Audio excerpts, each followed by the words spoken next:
It's become habit for a premier who likes to get personal. Get your cell phones out because I'm going to give you my cell number. Nearly every time Premier Doug Ford addresses a big crowd, he hands out his personal cell phone number. Anything you need, just reach out to me. Even using that private cell phone to speak to frontline LCBO employees during the week-long strike. And even the head of the union hasn't talked to as many workers as I have on the phone, because that's what I've heard. I've been on that phone non-stop with them.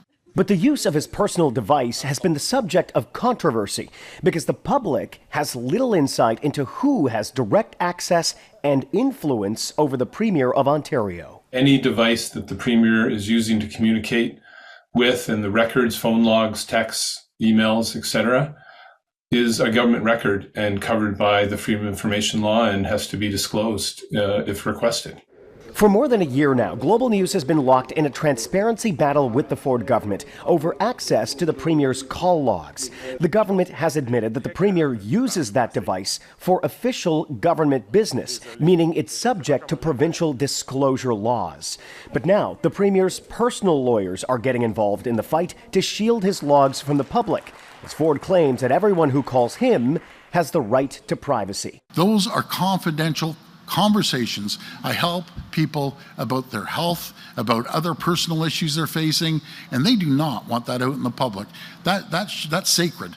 But when the Premier recently handed out his digits, he specifically outlined its use for government business. I handle everything. Municipal issues, I pass it on to our municipal partners. Our federal partners have been fabulous, and the provincial issues, I keep all my MPPs and ministers going all day long. Political watchers say that creates a distinction. Because as soon as you use it for government business, it's a government device and you're creating government records and the public has a right to see them.